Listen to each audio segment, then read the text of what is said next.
né? Alguns alunos aí estão entrando, que eu estou vendo. E hoje a gente vai fazer uma exposição sobre esse tema, que vai ser o tema, né, da Semana de Arte e Cultura também, né, do NAC, né, do Núcleo de Arte e Cultura do campus. Então, os loucos anos 20. Então, eu vou fazer uma breve exposição para vocês sobre esse assunto, principalmente pelo viés das artes, tá? Esse é um momento que é de efervescência cultural, de efervescência artística nessa década de 1920. Então, a gente vai ter um período que vai ser conhecido também, né, como os felizes anos 20, como os ferozes anos 20, é conhecido também como um período da era do jazz, né, na música, então vai ficar muito, muito tocada essa questão do jazz, as danças também, né, o Charleston, o cabaré, a vida noturna, é um período de efervescência, de agitação social, e também política e econômica, que eu vou falar para vocês.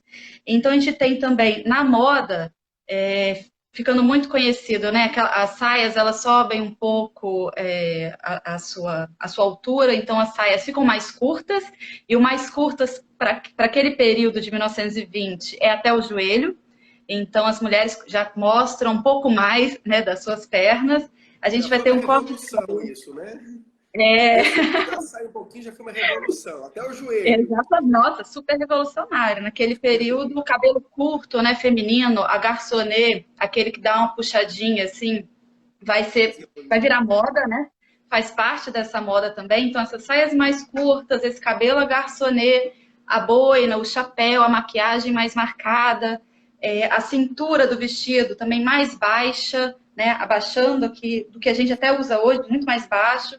A gente vai ter uma estilista francesa que vai ficar super reconhecida até hoje, a gente fala dela, que é a Coco Chanel. Ela é desse período de 1920. Ela, nesse período, ela tem uma imagem muito forte, né, uma imagem feminina muito forte, e ela vai trabalhar com essas questões, essas vestimentas que são memórias para a gente hoje, essa moda de 1920. Né? A Coco Chanel vai ficar bem importante, também com o lançamento daquele perfume número 5, Chanel número 5. Então, tudo isso nesse período. Além disso, a gente tem na arquitetura um centro cultural e artística na Alemanha, que se chama Bauhaus. Eu não sei se todo mundo já ouviu falar na Bauhaus, né? Às vezes a gente não estuda muito, o pessoal da arquitetura costuma escutar um pouco mais, mas é bem interessante a formação pedagógica que a Bauhaus vai propor para a arte. Então, ela vai ser influenciada pela arte desse período, mas ela também vai influenciar muito esse período de 1920. Né? Então, ela vai trabalhar com alguns artistas já conhecidos, né? O Kandinsky, o Mondrian, são artistas que vão ser professores dessa escola da Bauhaus, né? Comandado pelo Gropius, lá na Alemanha.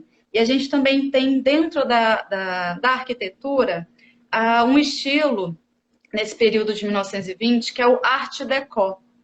O Art Deco, ele vai ser um estilo que vai comandar os arranha-céus, né? Os arranha-céus de Chicago, de Nova York, ele vai ficar bem famoso também nesse período de 1920, e é também nesse estilo que é feito o Cristo Redentor no Rio de Janeiro, por exemplo. Então, a gente tem aqui uma espécie, né, desse estilo de Art Deco feita no Brasil, que é icônico, né? O Cristo Redentor, todo mundo conhece esse aí, né? Nossa, O Cristo então Redentor. o Cristo Redentor é Arte Deco É e Art Deco. o Cristo Colatina também, porque eles são bem parecidos, né? Sim, tem aí uma influência, certamente, do Cristo carioca, né? Será que quem fez o Cristo Redentor de Colatina pensou nisso tudo? Ah, Vai certamente saber, deu né? uma estudada. Mistérios. Olha, Deu uma estudada nessa estética, certamente, né? A Arte Deco, ela vai influenciar essa parte da arquitetura, mas também dessa escultura, né, de grande porte, e também na parte de objetos, na moda, nas pinturas. Então, a Arte Deco vai estar muito permeada como estilo de 1920. E a gente também tem ainda nesse período de efervescência, isso que eu só estou falando dessa parte efervescente artística e cultural. O cinema. O cinema é o cinema mudo, que vai estar Charlie Chaplin, com aqueles grandes clássicos, né? A Corrida de Ouro, por exemplo, dele. Então, o cinema mudo vai estar no seu auge, mas é também nesse período dos loucos anos 20 que o cinema falado vai iniciar. Então, em 1927, a gente vai ter o cantor de jazz, né, que vai ser o primeiro cinema falado conhecido, e nesse mesmo período o cinema ainda ganha mais um boom, que é a era de Hollywood. Então, a gente tem aí algumas questões dentro do cinema, da arquitetura, do jazz, da moda, da dança, da literatura também, Fabrício. A literatura também, a gente tem algumas obras que são clássicas, são renomadas. A gente tem Ulisses, de James Joyce, por exemplo. A gente tem o Gatsby, de Fitzgerald, também. Então, são obras literárias de referência desse período de 1920. É um período que vocês estão vendo que eu estou falando de várias coisinhas, de uma forma até um pouco agitada, porque é uma época de agitação, né? E que vai mostrar essas questões todas também. Na animação, Mickey Mouse é desse período. O Gato Félix, aquele desenho animado, né, que tem também o cartoon, é desse período também. Então, olha o tanto de coisa dentro da parte artística, da parte cultural, que a gente consegue colocar, né? Então, são muitas questões que esse período da década de 20 vão trabalhar, né, dentro das questões artísticas, culturais, sociais, políticas, econômicas, que a gente vai conversar aqui um pouquinho hoje. A gente também tem, para fechar essa introdução, essa questão da mulher também. Eu já falei da Coco Chanel, então é uma mulher estilista francesa, comandando então um ateliê que vai ser referência para Hollywood. Ela vai vestir as atrizes de Hollywood, por exemplo, onde ela vai ganhar essa fama. E a gente também tem os movimentos sufragistas, né? O direito pela igualdade entre homem e mulher, direito de voto feminino. Então, a mulher vai ganhando mais espaço na sociedade. Ela começa a frequentar os espaços noturnos, ela começa a frequentar esses cabarés, esses cafés, ela começa a fumar, ela pode ir à praia. Então, tudo que a gente imagina que tem de liberdade hoje, no período anterior, há 100 anos atrás, não era bem assim. Então, é importante a gente pontuar essas questões também. É legal que você me fala isso. Eu pensei que a libertação da mulher fosse nos anos 60, mas ela já começou desde os anos 20, né? Sim, bem antes dos anos 60. Até antes ainda, né? Nos anos 20 a gente consegue ter algumas consolidações, né? A partir dos anos 20, principalmente essa questão do direito ao voto, né? Então a gente vai ter essas questões bem colocadas. E nos anos 60 a mulher ganha mais espaço ainda. E hoje a gente ainda briga com mais espaço, né? Então é um caminho bem longo, né? Que vem sendo feito.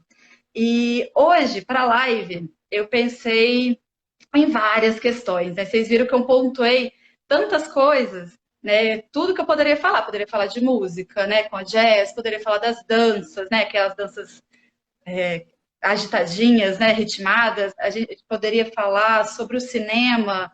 Então, assim, é um mundo. Essas coisas é uma live. Nossa, muitos acontecimentos mesmo. Então, eu pensei assim, muitos lives, então não dá. Vamos fazer uma live, para mostrar um pouco da visualidade da arte. Então, eu pensei em trabalhar hoje questões da pintura, dessa estética da pintura, onde a gente vai ter um rompimento, né? Mais consolidado, cada vez mais consolidado nesse período da década de 20, do século 20. Então, conversar sobre um pouco essa questão da pintura. Então, vamos falar de arte hoje. Quem sabe numa próxima live a gente fala de outras questões, né, de moda, cinema. E eu acho que é interessante também, porque provavelmente para o meio acadêmico o mais interessante são essas revoluções na arte, né? Sim. Porque a gente sabe que tem muito aluno interessado aí em estudar para o Enem e tal. Uma questão sobre os anos 20 provavelmente vai enveredar para essa parte da arte, não é?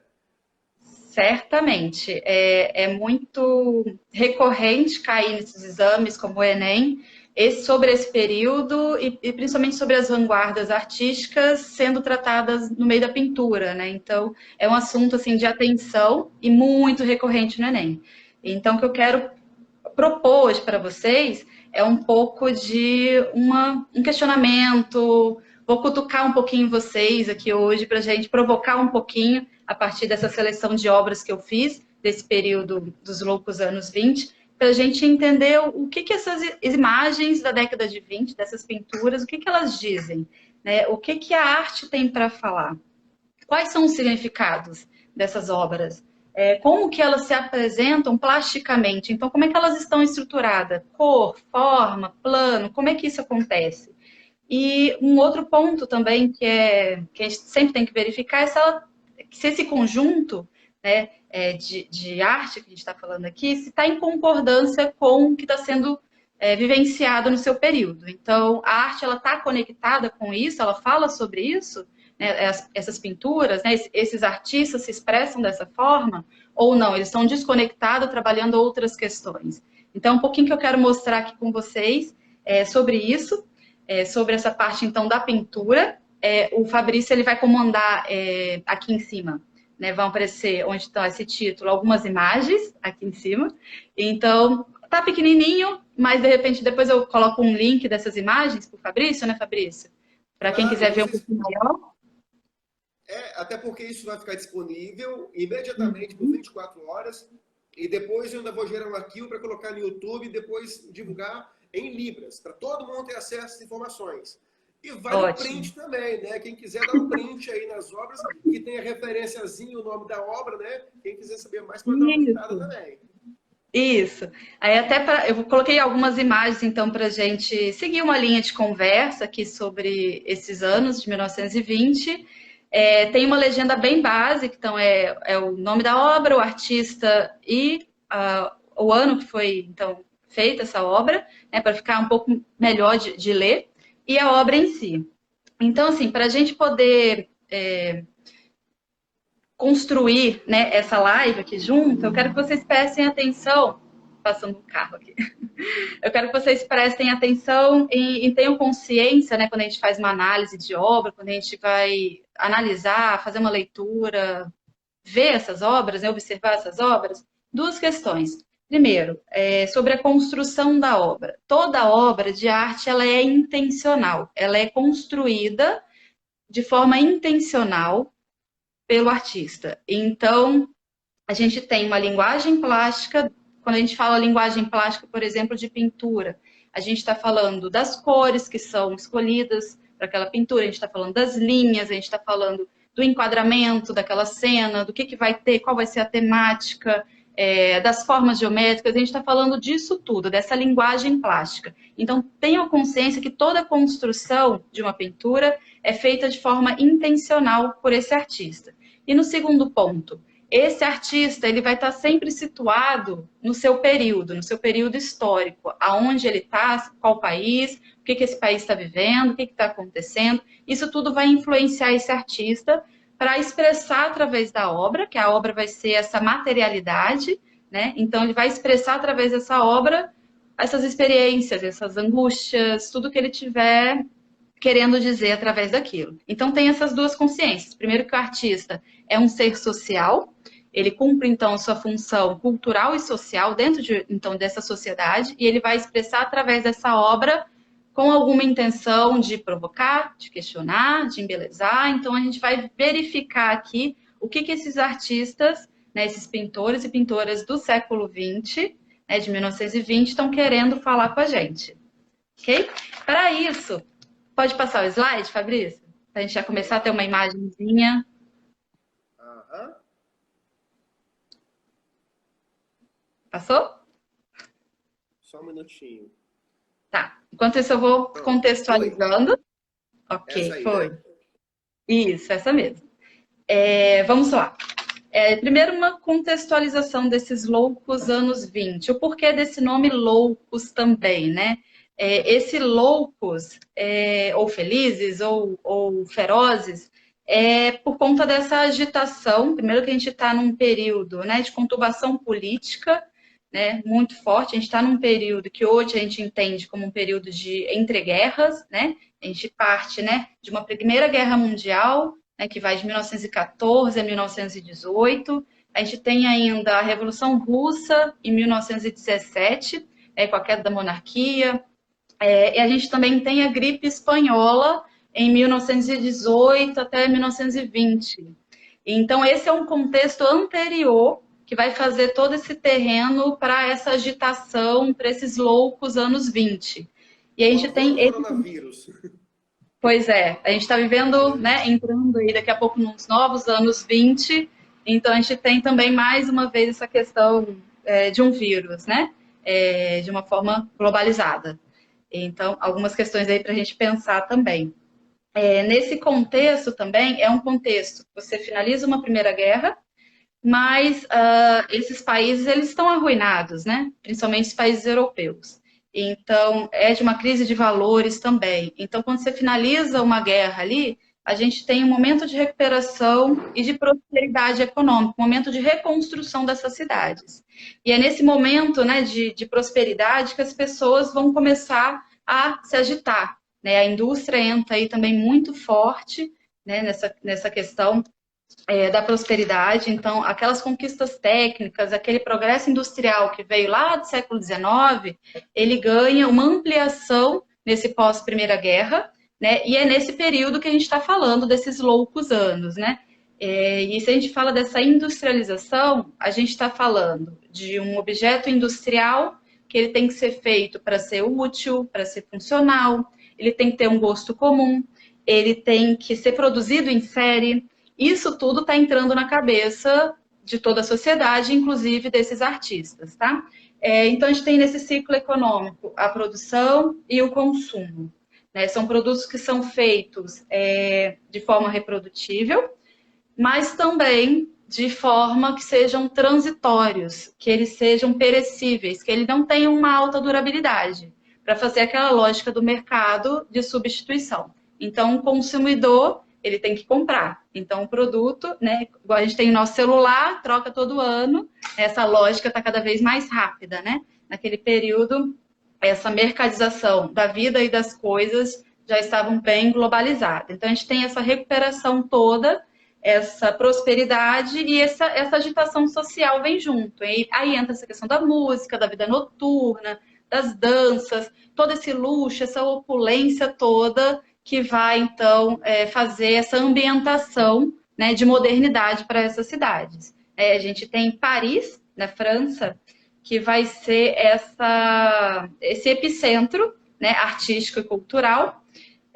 Então, é para onde muitos artistas vão se encontrar e vão conversar. Né? Eles vão se encontrar e vão trabalhar muitas questões vanguardistas, né, a partir de Paris, né? Vai ser esse centro artístico e cultural ainda. E aí eu trouxe algumas imagens para a gente conversar e para a gente visualizar, né, mesmo, um pouco dessa modernidade, dessa ambientação e dessas questões também do estilo e também da moda, que está evidenciada em muitas dessas obras. Então, vamos falar dessa primeira aqui. Fabrício, então, para mim, está um pouco turva a imagem.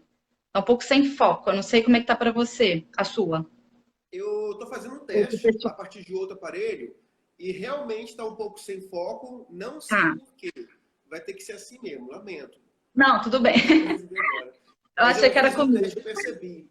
Está um pouquinho turva, gente. Tá um pouquinho sem... Mas não tem problema, não.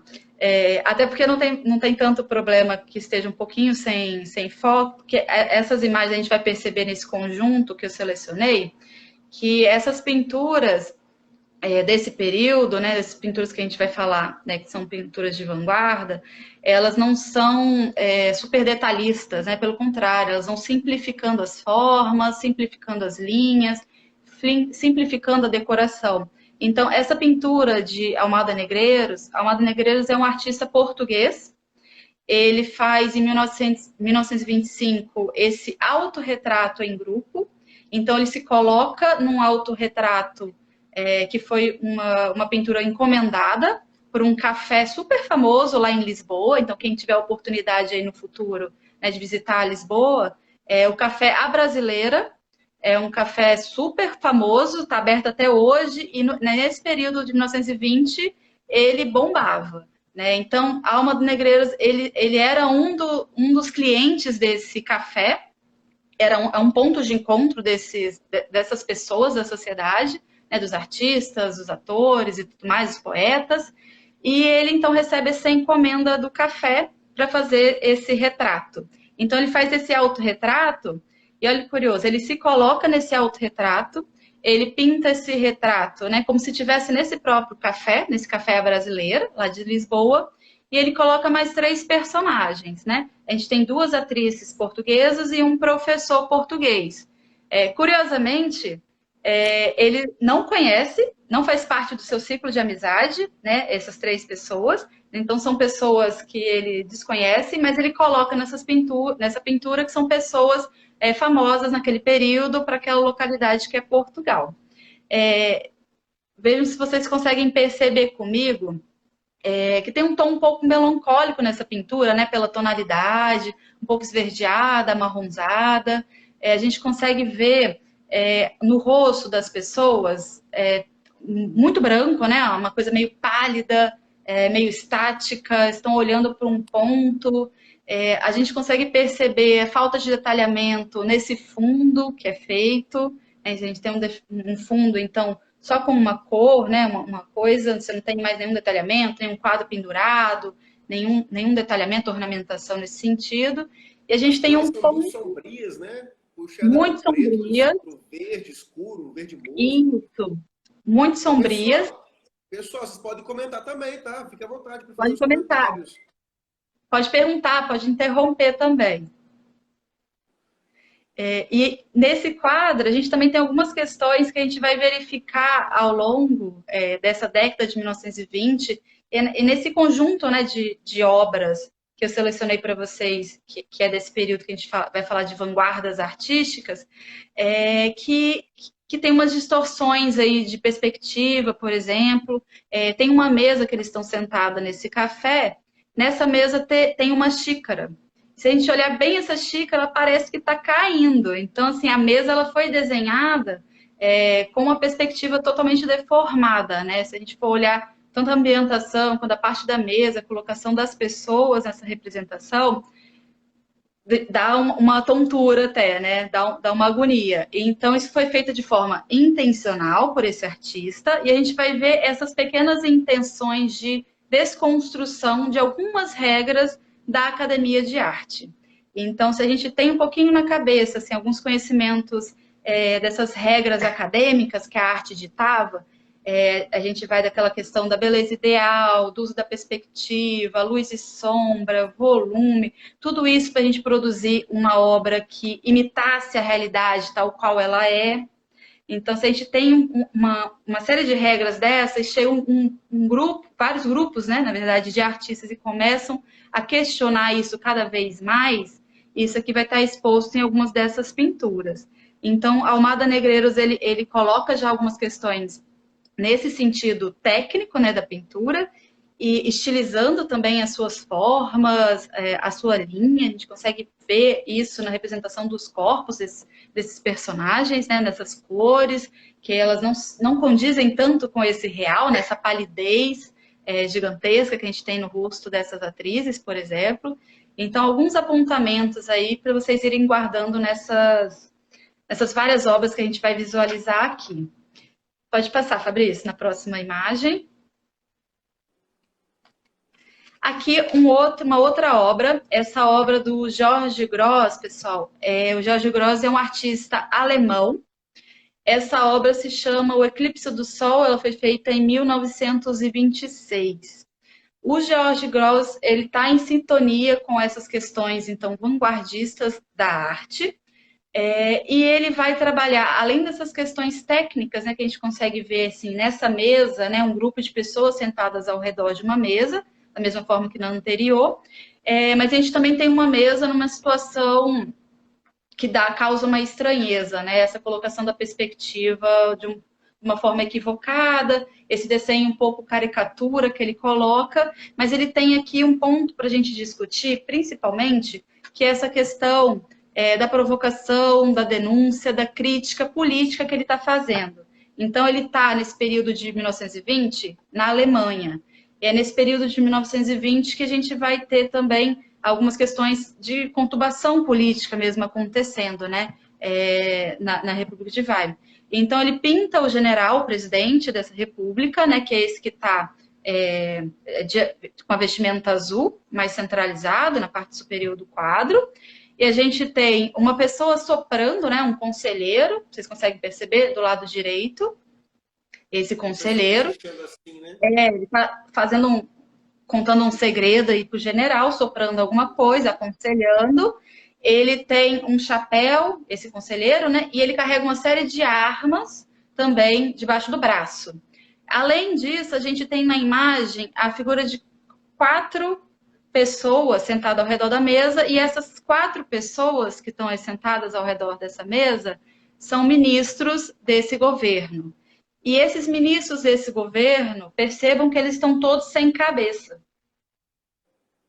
Então, essa obra do Gross carrega assim, uma série de simbolismos e todas em confluência com essa questão de crítica política, né, desse período, então, que a Alemanha vai passar. Por exemplo, a gente poderia interpretar essa questão desses ministros sem cabeça com a irracionalidade, né, da condução dessa nação. Por exemplo, na discussão, num debate político que eles estariam fazendo nesse momento. E aí o nome da obra, O Eclipse do Sol. Esse eclipse do Sol é feito com o quê? Tem um cifrão, mas é um cifrão de dólar. Então, esse dólar está aí ele simbolizando esse capitalismo globalizado e que estaria, então, chegando, né, fechando essa luz dessa nação alemã. Então, o Gross ele vai trabalhar diretamente com essas cutucações ao governo, diretamente. Então, a gente já consegue perceber, nesse período de 1920, e nessas obras, né, desses grupos de vanguarda, algumas questões também questionadoras, provocadoras, diretamente críticas, né? Então, é bem interessante como é que a temática também é quebrada daquela noção clássica que a gente teria da arte, né, das questões históricas, mitológicas, dos retratos dos papas, dos reis, da família real e tudo mais, né? Eu achei interessante esse burro que está em destaque, porque quando eu vi a imagem, a primeira coisa que eu vi foi o burro. Ele simboliza a ignorância, assim como aqui no Brasil? Sim, então, esse burro, a leitura que se faz desse burro, perceba que ele está em cima da mesa, ele está de costas para as pessoas, né, para esse público que está ali gerenciando essa nação, certo? Sim. Ele está com os olhos vendados, o burro, e ele estaria simbolizando, tem um banquinho nessa imagem que tem umas cédulas de votação. Quem que vota, né? O povo. Então, esse burro é a personificação do povo cego nesse processo, então, eleitoral. Então, ele está simbolizando o povo alemão. Nossa, que situação. Que fase, né? O Grêmio do IFES Montanha está te mandando abraço, hein? IFES Montanha, que saudade, que bom vê-los aqui. Obrigado por estar por aqui, tá, pessoal? Que bacana.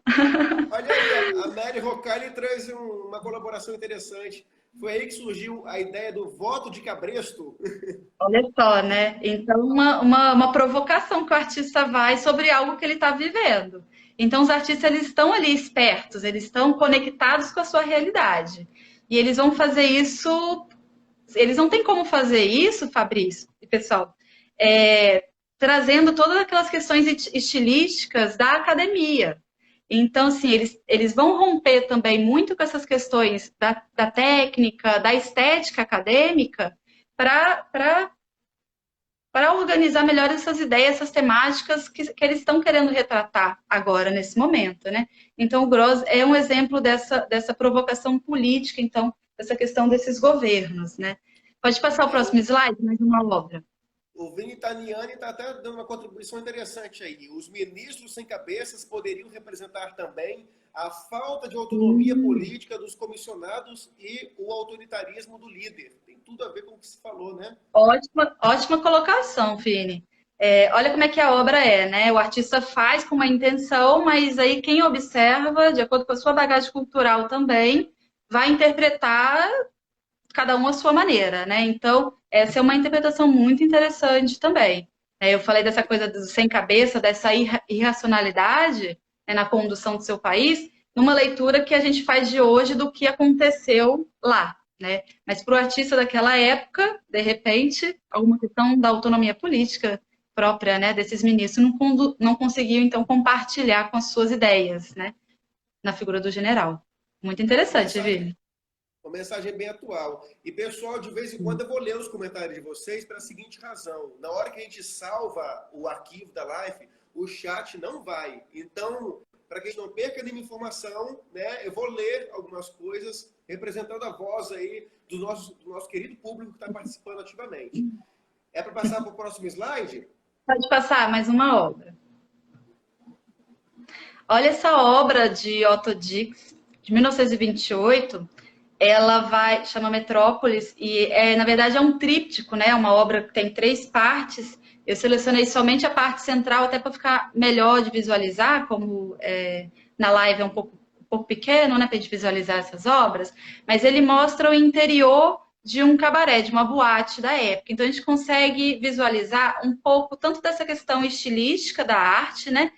Com essas linhas mais retas, um pouco mais estilizadas, essas curvas, mas também o que estava acontecendo ali naquele período. Então a gente tem um pouco dessa estética da banda, da música, né? A banda de metais. A gente tem a dança muito bem representada por esse casal que está no centro dessa obra. A gente também tem um pouco dessa moda, né? Olha como é que está mais curto, as mulheres estão mostrando um pouco mais, né, de pele.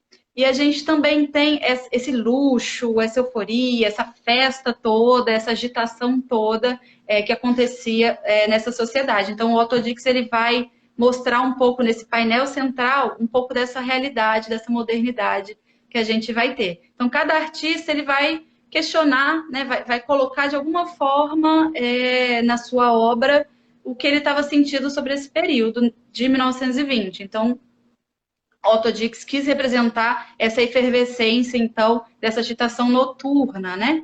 E, contrapartida, a gente vai ter, né, como quadro anterior de Gross, essa questão política que vai ser bem colocada. Então, várias temáticas aí que são temáticas super interessantes serem analisadas e que também dão uma ambientação, uma contextualização, porque a gente está discutindo que esse período aí é bem curioso, bem importante, né, para a gente compreender que esse período é entre guerras, né? Pode passar, Fabrícia, a próxima. Peraí. Olha só esse retrato dessa jornalista, Silvia von Warden, também do Otto Dix. É um retrato que parece simples se a gente for olhar, mas é um retrato de 1926 que vai retratar muito bem essa representação dessa mulher desse período de 1926. A gente tem a presença, então, feminina de uma mulher trabalhadora, né? Uma jornalista. Ela está ambientada onde? Ela está numa espécie de café, em algum restaurante, algum lugar desse sentido. Então, a gente consegue visualizar essa figura feminina sentada numa cadeira. A gente tem uma mesa. Nessa mesa, a gente tem aberta a parte de cigarro, uma caixa de fósforo e a gente tem um drink. Ela está segurando um cigarro. E isso, assim, a mulher fumar naquele período é uma questão libertária também. A mulher estar ali naquele ambiente, né, de um café também é uma questão libertária. Percebam também a vestimenta dessa personagem, né, como é que ela está retratada, e ela está usando um A saia, monóculo assim, também. a saia até o joelho, né? Que é uma grande Até o ousadia para a joelho, época. exatamente, né? A super euforia ali da moda. Esse vestido, dá para perceber também que ele tem um corte reto, que vai ser um corte da moda desse período, né? Esse corte reto, né? Esse vestido um pouco mais curto, né? Então, até o joelho. Pode passar para o próximo slide. Essa obra, né, do Otto Dix é bem interessante. O Otto Dix ele ficou aficionado, né, a história dessa obra por essa jornalista. Aqui eu coloquei a imagem, né, a pintura e uma fotografia da jornalista. Ele ficou aficionado com a imagem dessa jornalista e queria retratá-la de toda forma. Então foi até ela e perguntou se ele podia retratá-la, né? Porque ele pensou assim: você é a representação de uma época, né? Eu preciso te retratar de toda forma. E ela olhou para ele e disse assim, Fabrício, isso está num texto dela, que ela fez depois que ele morreu, né? Ela escreve assim: você vai querer me retratar, Otto? Mas eu com essas mãos gigantescas que eu tenho, com esse olho esbugalhado, essas pernas magras, isso só vai assustar as pessoas. Então, olha que interessante como é que a gente muda também esse conceito e essa noção de beleza e também esse conceito de que a arte não necessariamente precisa falar de beleza, né? Daquela beleza ideal, daquela beleza clássica que a gente sempre vem trabalhando nas questões renascentistas, neoclássicas ou ainda anteriormente. Então ele diz Não, assim que legal que justamente esses aspectos, entre aspas, negativos que ela colocou, é que ele fez questão de deixar bem evidente. Olha a mãozona dela ali aberta, né? É super exatamente isso que gigantesca, ele quer né? mostrar. Exatamente isso que chamou a atenção para ele. Então, o artista, ele também, nesse período, ele está com outro olhar, né? Isso acaba ficando cada vez mais permissível, né? Ter esse outro olhar e poder representar dessa forma, né?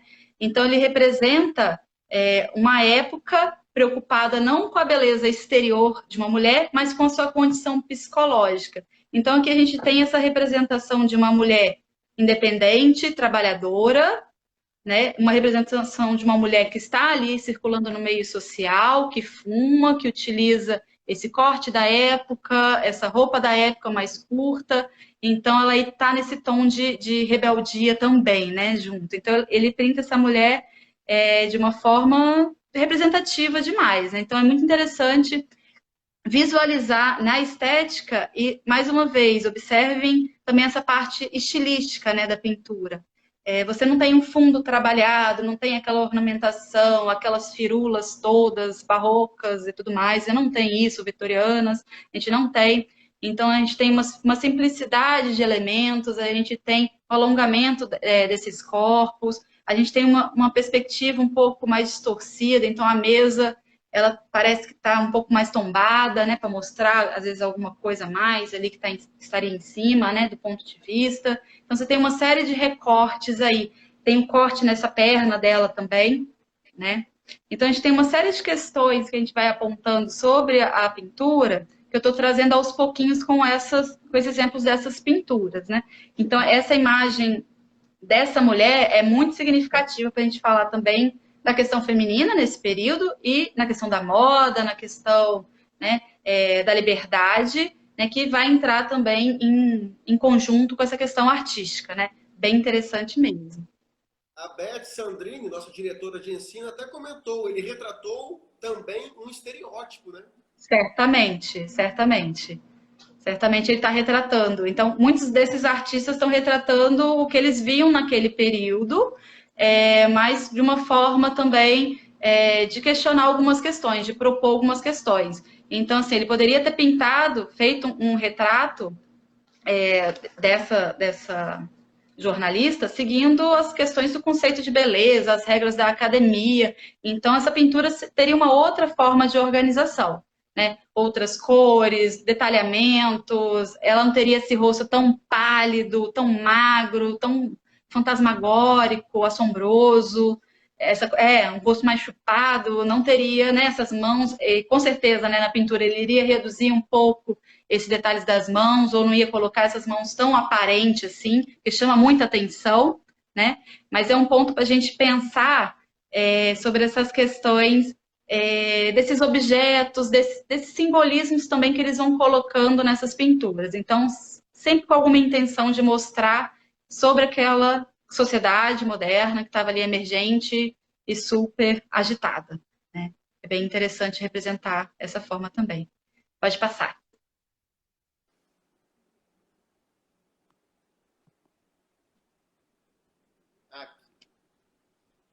Ai.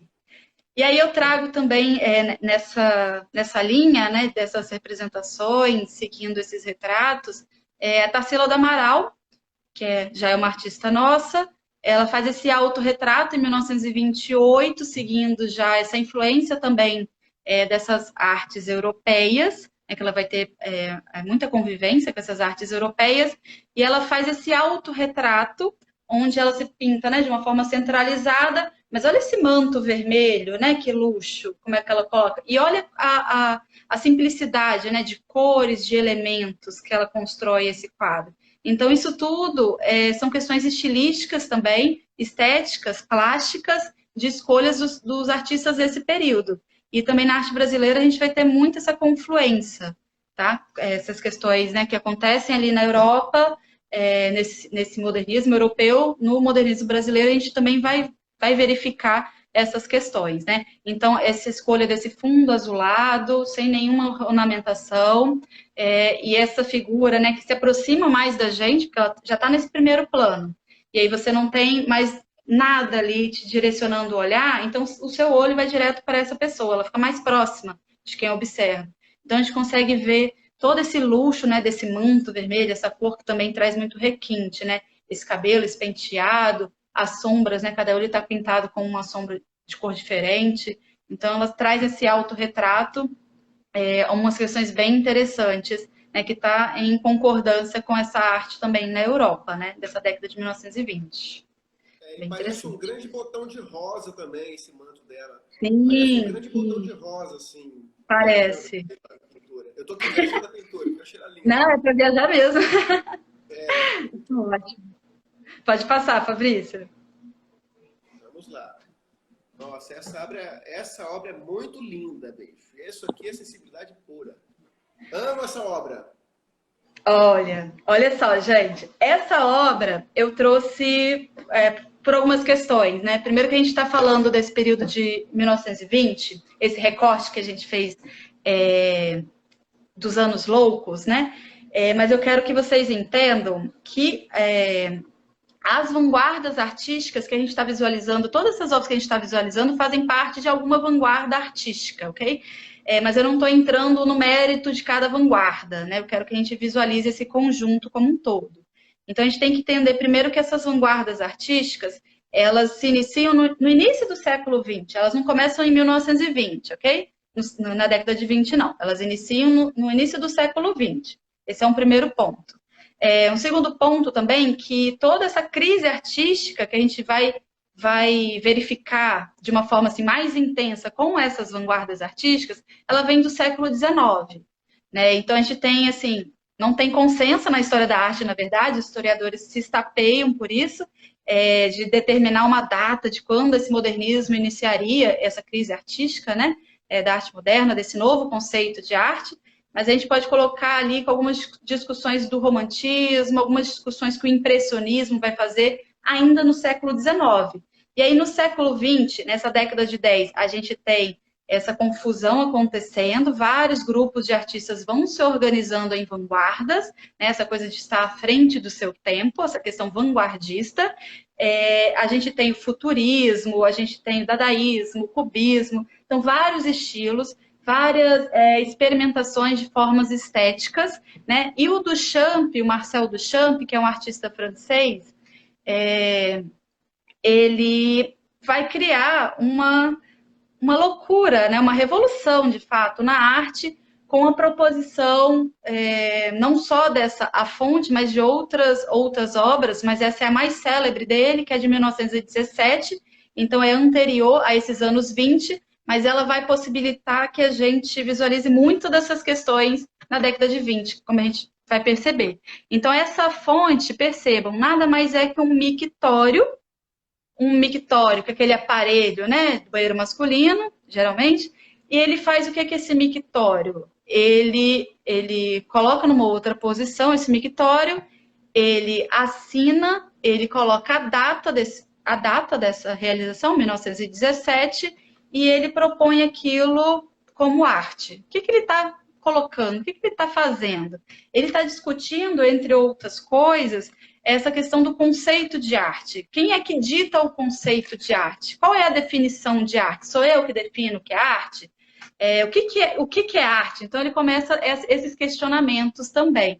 Então, esse mictório, né, a fonte, quando ele dá essa autoria, né, ele autentica enquanto artista, né? Eu vou colocar ali R. Mutt. R. Mutt, na verdade, é o fornecedor dessa porcelana, né? Então é a indústria, né? Então ele assina como fornecedor, né? Não foi ele que fez essa obra com a mão dele, né? Então ele assina com o nome desse fornecedor e ele data. Então quando ele dá essa autoria, né? Se é o artista que fala o que é arte, então para mim isso aqui é arte, né? Ele tem também esse apelo estético, né? Essa porcelana, você tem ali uma cerâmica, que tem um apelo estético também na sua forma e tudo mais. Então, poderia estar dentro das questões formais, né, da formalidade de arte. Mas quando ele coloca dentro, né, de uma questão de uma galeria, a galeria não aceita, né? A galeria fica ali confusa. Então, peraí, isso não é arte. Então, a galeria não aceita. Então, a galeria, será que seria o perito de arte? Então, ele causa um ofurô todo nessas questões. E aí ele fala também de questões da indústria, questões, assim, muito amplas que a gente poderia discutir, mas principalmente esse conceito do ready-made que ele vai estabelecer, que vai ser tão importante para a arte moderna e também muito importante para a arte contemporânea, essa arte que a gente vive agora. Então, é a partir desse conceito que Duchamp lança, né, desse objeto manufaturado, distanciado do seu tempo, do seu contexto original, né, como uma proposta, então, artística, né, de que o artista, então, ele não precisa materializar, colocar a mão naquilo ali para chamar aquilo de arte, a arte pode vir de uma questão de uma ideia, né, isso tudo que vai balançar algumas estruturas ainda mais da arte, principalmente em 1920, né, que a gente vai ver isso acontecendo. Então, essa obra anterior, a gente vai ver algumas outras obras que vão conversar também com essa obra de 1917, que é A Fonte, né? Então, ele cumpre algumas dessas questões. E deixa eu perguntar, Ana, o fato de ser um Pode. produto tipicamente industrial, um mictório, também você acha que foi uma crítica à época também, essa provocação de Sim. Duchamp? Certamente. Certamente o Duchamp criticava também. Porque ele poderia usar qualquer outro objeto mais simples, até um objeto artesanal. Ele foi pegar um Sim. produto puramente industrial, né, para fazer essa provocação. Sim, ele pega um produto que é feito em série, né, um produto industrial que tem a sua funcionalidade, ele tira totalmente a funcionalidade desse objeto quando ele desloca ele para o eixo artístico, né, inclusive, quando ele também não coloca na posição original, isso também já é uma desconstrução que ele vai fazer, né, e ele também está Para questionando essa garantir questão que da ninguém possa indústria. usar mesmo.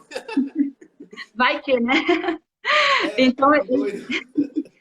ele desconstrói também, ele tá criticando essa questão da mercadização das coisas, da vida, dessa serialização, da mercantilização de tudo, né? Ele está questionando também dessa questão da obra ser uma coisa que ninguém pode tocar, da obra ter uma aura, então ele está questionando várias questões, né? E principalmente dessa questão desse objeto, né? Que é uma das questões que a gente vai visualizar. Então, olha como é que os artistas desse período, eles estão críticos, né? Eles estão questionadores a tudo que está acontecendo, né? Pode passar, Fabrício, por favor. Antes de passar, eu só queria retomar essa pergunta do professor Isaías Alves, tudo bom? Que eu acho que tem tudo a ver com o que você falou sobre o que é arte e o que não é. Olha a pergunta dele. A respeito do conceito de arte, gostaria que falasse sobre a intervenção artística. Qual o conceito? Eu posso ir lá e, sem autorização do autor, rabiscar? Isso seria uma intervenção artística? Essas questões da arte, aí já está fugindo para a arte contemporânea, são muito novas, né? A arte contemporânea permite um tanto de coisa. Talvez o Isaías esteja até se referenciando a algumas obras que ocorreram, aquela da banana, que ficou muito famosa um tempo atrás, que chegou um interventor, né?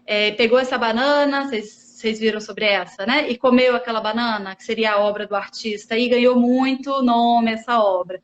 Então, é uma obra que está sobre a outra. Aí, sobre isso, a gente tem várias questões de intervenção. Por exemplo, o grafite, né, que é uma arte urbana. Aí já seria um outro caminho. Eu posso falar um pouquinho mais depois dessa apresentação. O que você acha, Fabrício? Que aí eu faço esse Tudo link com bem, a arte sem problema. contemporânea. Mas é Até uma porque boa você vai questionamento. Um questionamento. senão vai se estender um pouquinho mais, né? Sim. Não, tudo bem. Tem uma outra pergunta aí, ó. Essa obra acabou sendo exposta em algum museu ou algo do tipo? Ô Maria Eu, Clara, ela foi sim. A Ana falou agora mesmo que ela foi tentada colocar no museu Paris, né? Paris? não, nos Estados Unidos. Nos O Estados do, Unidos. o do E Trump é inicialmente ela francês. foi rejeitada. E Foi inicialmente ela rejeitado. foi rejeitada, tá, Maria Clara? Hoje a gente tem, já está no museu, né? Com forma de expor toda essa história, né? Na verdade. É isso aí. Agora pode passar.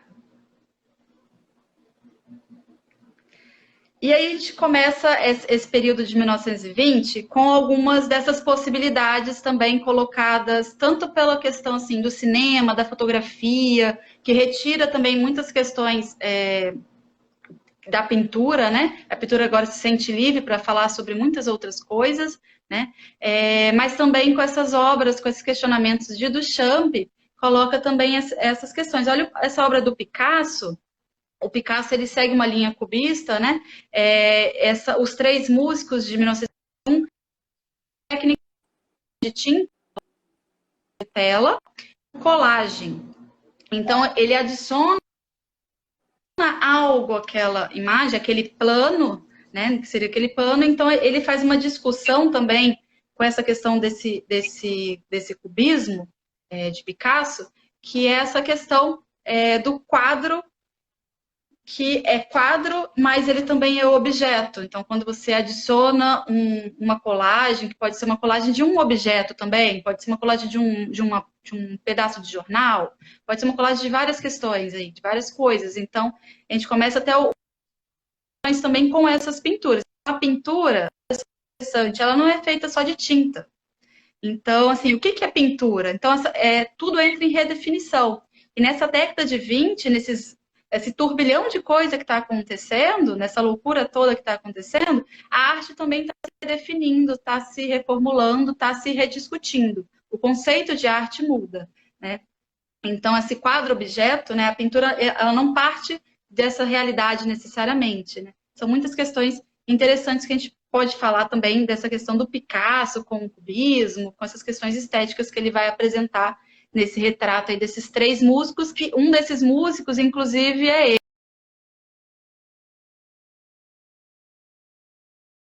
Então, os amantes do Magritte. Então, o Magritte ele vai também discutir essas questões das relações humanas. Então, vai ser mais uma temática levantada pelos artistas, né? E é uma questão que a gente está discutindo também hoje na contemporaneidade. E é com essa questão, então, desses véus, dessas relações, então, humanas. E aí várias interpretações a gente pode ter dessa imagem, né? Cada um pode puxar para um lado. Mas é bem interessante também essa temática das relações humanas sendo colocada nesse período. Então, não só essa questão da crítica política, da denúncia, dessa questão das questões econômicas, dessa ambientação da modernidade nos cabarés, nos cafés, essa presença feminina, mas também essas relações humanas também sendo colocadas aí em xeque, ainda que com esse realismo mágico que o Magritte vai trabalhar, nessa essa coisa bem real desses personagens que ele coloca de uma forma misteriosa, confusa, né, estranha muitas vezes, que a gente fica se perguntando o que está acontecendo, né? A gente fica olhando e olhando de novo essas imagens, né? E aí, Olha na que próxima legal, imagem...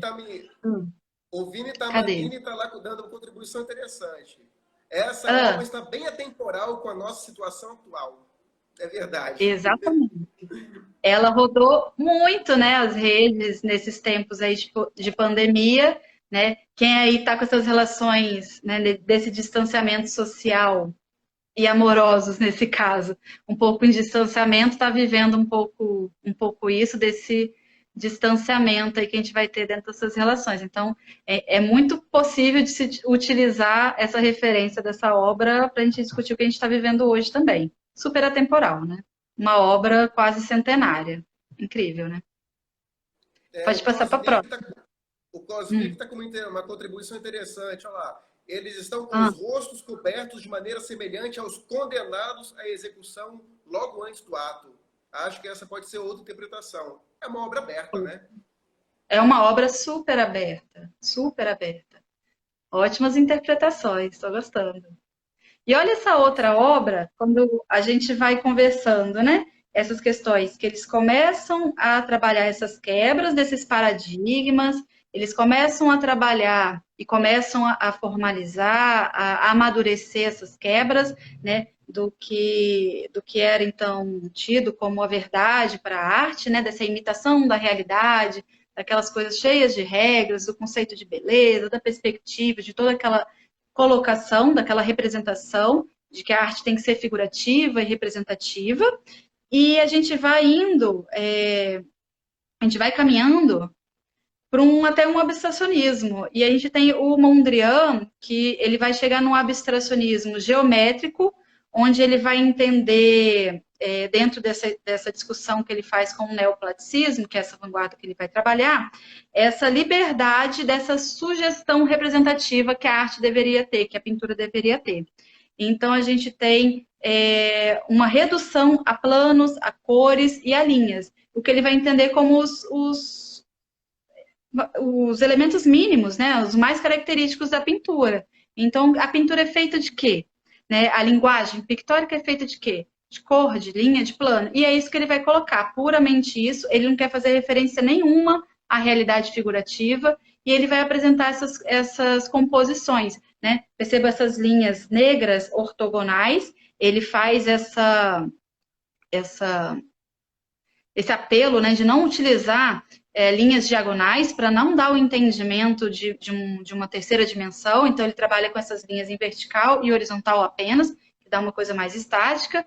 E onde separa esses planos, né? A gente tem alguns planos, né? Percebam também que esses planos todos, eles não são do mesmo tamanho, do mesmo formato. Cada plano que a gente está vendo aqui tem uma cor diferente, tem um formato diferente. Então, ele é todo organizado, todo ordenado, todo equilibrado nesse sentido. Ele trabalha também com as cores primárias. Então, a gente chega no momento também dessas vanguardas que gera esse abstracionismo, né, geométrico, inclusive. Então, assim, distancia totalmente dessa questão, dessa necessidade da arte ser serva da realidade e de trabalhar por encomenda de mecenas e tudo mais. Então, a arte ela começa a falar de si mesmo. Mondrian está deixando isso super claro, ele está falando da própria pintura, então ele está mostrando isso, e é muito interessante como é que ele define esses espaços da pintura com essas várias composições que ele vai fazer com essas cores primárias, com esses retângulos e quadrados, né? Isso já mais no final da década de 20. Então, assim, essas pinturas que eu mostrei para vocês perceberem a diversidade dessas visualidades. Então, percebam como que existem divergências, né, entre essas vanguardas, existem diálogos, existem influências de umas na outras, e existe essa convivência mútua, né, entre esses artistas, entre essas vanguardas, esses movimentos, esses grupos todos. E, então, a gente tem alguns pontos aqui que eu espero ter conseguido passar, dessa liberdade de agradar os mecenas, por exemplo, então, esses patrocinadores de arte, né? Então, o artista, ele pensa por si, então, ele vai se expressar, né, a partir da ideia concebida por ele mesmo, ele vai se afastar dessa pretensão de representar fielmente os objetos, a natureza, e aí nisso ele vai ganhando essa liberdade no uso das cores, da construção das suas figuras, das formas. Então, ele não se deixa limitar pela realidade. E esse vai ser, assim, um ponto onde vai revolucionar, de fato, radicalmente essas modalidades e finalidades da arte. Né? Nesse conjunto também, assim, de efervescência desses vários movimentos que vão acontecendo durante a década de 20. Nesse ponto artístico e cultural que a gente vai ter também na pintura colocada, né? Então, é mais ou menos por aí que seria a minha fala, e essa fala também, ela é uma fala que de muita atenção, porque é isso que cai no Enem, basicamente, e muito, né? Além de arte contemporânea e outros assuntos, a gente tem a arte moderna e essa discussão. Então, o entendimento mais geral dessa proposta, do que eles queriam e do que eles conseguiam, e de como que eles faziam isso, e o porquê, né? E desse contexto todo, é um pouco do que eu quis colocar aqui para vocês hoje, também de uma forma um pouco mais visual, por isso as pinturas, né? Mostrando desde essa modernidade ambientada, a moda, mas também essa parte de crítica, essa parte criticando a indústria, criticando a política, a economia e se autocriticando, né? Criticando a própria arte nessa posição dadaísta também que a vanguarda vai ter. Um pouco nesse sentido. Mais pergunta, Fabrício? Pergunta das pessoas? Isso, ou suas. Vamos às perguntas.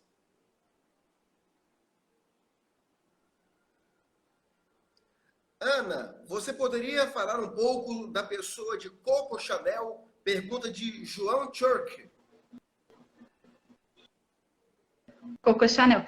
Coco Chanel, que eu falei no início, ela vai ser, então, essa figura feminina é, que vai influenciar muito o mundo da moda, ela vai despontar, ela vai ditar essa moda que a gente conhece como a moda de 1920, né? Esse corte reto, essa subida da bainha, né, da saia para o joelho, isso tudo vai entrar nesse estilo de moda da Coco Chanel. E é uma figura feminina, né, que sai ali dessa coisa da costureira, que está ali escondida, né? Mas de uma forma já uma empresária, né? Uma mulher que está ditando e controlando uma indústria, né? A Coco Chanel vai ser muito importante nesse período também, né? E vai ser muito utilizada por essas atrizes de Hollywood.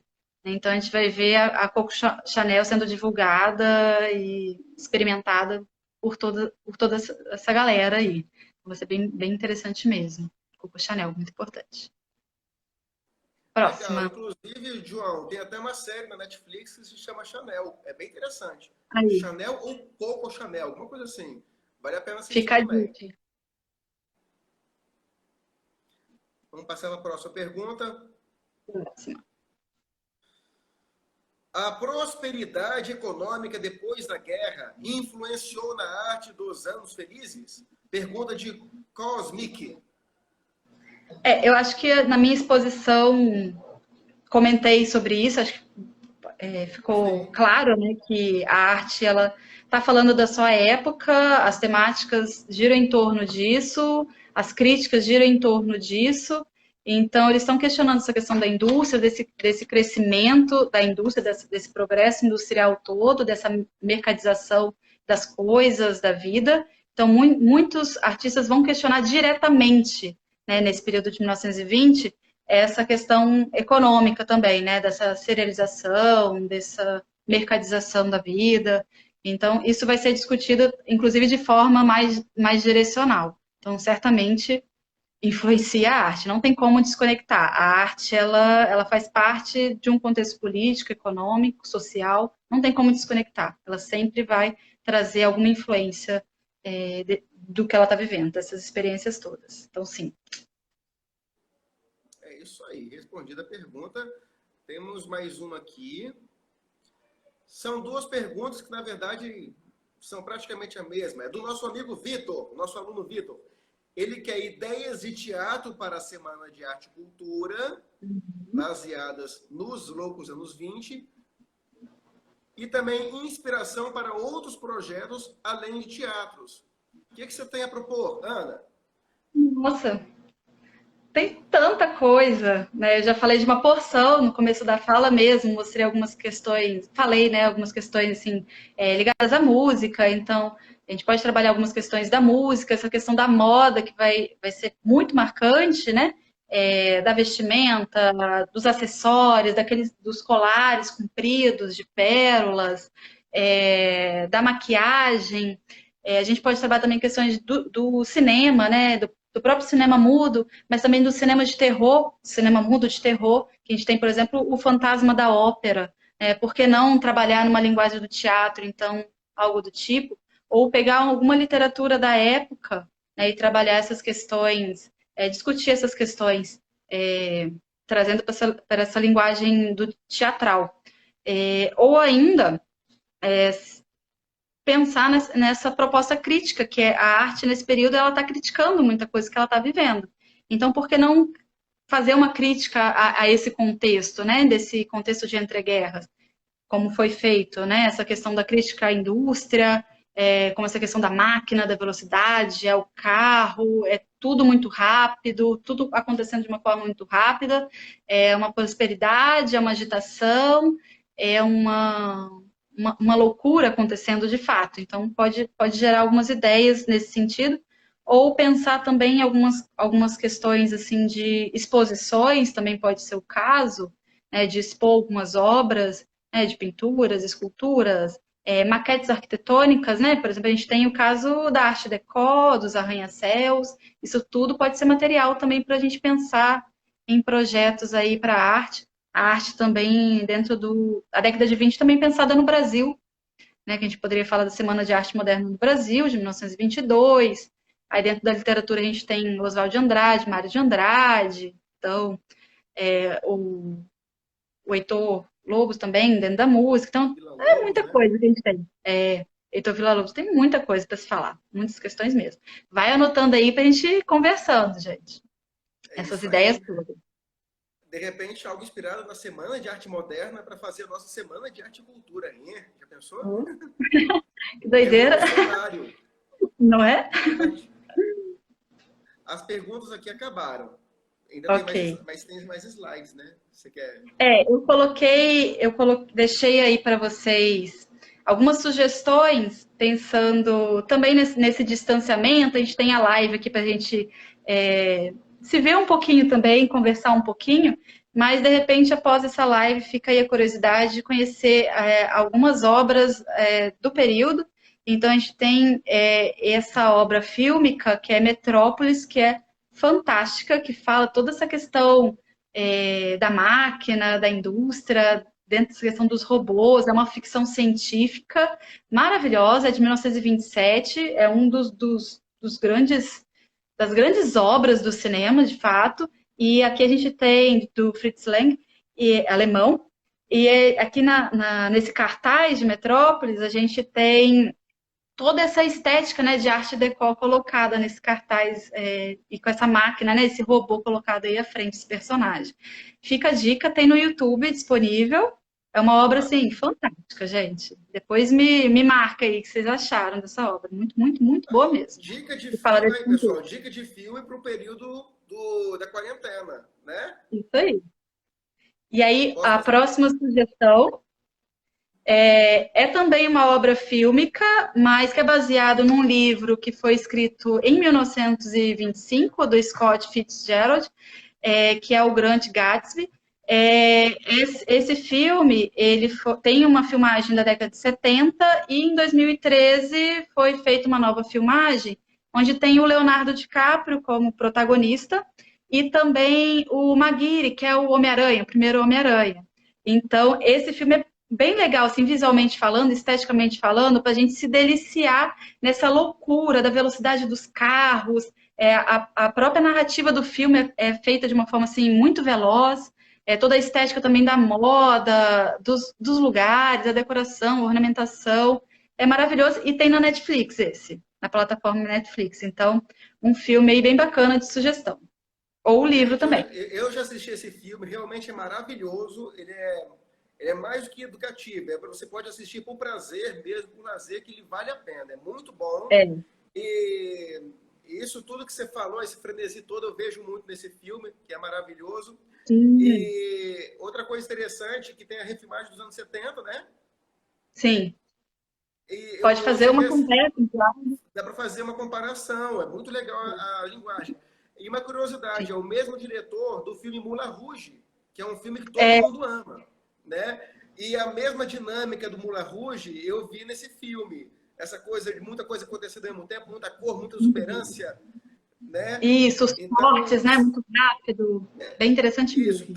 quem assistiu Moulin Rouge e adorou Moulin Rouge, vai amar esse filme aí também. Esse aí já dá para ver hoje, viu, gente? Tem na Netflix. É, E a próxima sugestão é para quem aí gosta de jogos, né? Que é o Dixit. Esse jogo é um card game que ele vai passear por essas questões mais oníricas, mais surrealistas. Então, quem quer aí trabalhar essas questões mais da imaginação, do subconsciente, por exemplo, nessas obras que a gente viu do Magritte, é um jogo bem bacana. Eu tenho ele aqui, ó. É um oba! card game.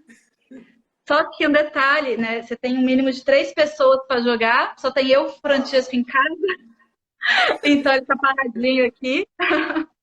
Mas é um jogo muito bonito, né? As cartas, você viaja com as cartas dos jogos e vai criando, vai narrando algumas questões aí baseadas nessas loucuras dessas imagens, que tem muito a ver com essas questões do surrealismo, né? Que a gente vai ter nesse período aí, dessa primeira metade do século XX.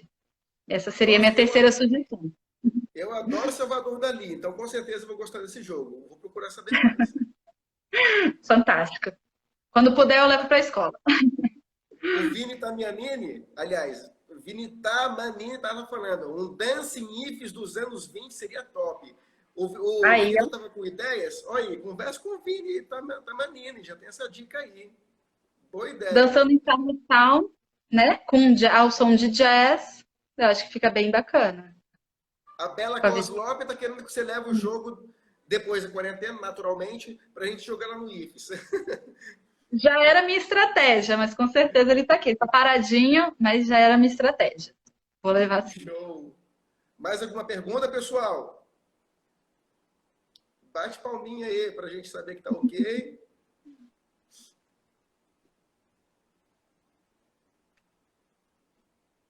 Você gostaria de finalizar, professora Ana? Então, gente, eu espero que eu tenha conseguido mostrar para vocês, vocês tenham percebido um pouco dessa visualidade, dessa loucura também mostrada, né, materializada nas pinturas desses artistas que eu selecionei, um pouquinho sobre essa modernidade toda vivenciada nesses loucos anos 20, e que disso a gente também caminha por essas sugestões aí desses filmes, desses livros, desses jogos todos, e a gente converse cada vez mais sobre esse período e sempre de uma forma crítica, pensando, né, para pensar também nos nossos tempos aí, de uma forma crítica e de É reflexão. isso aí.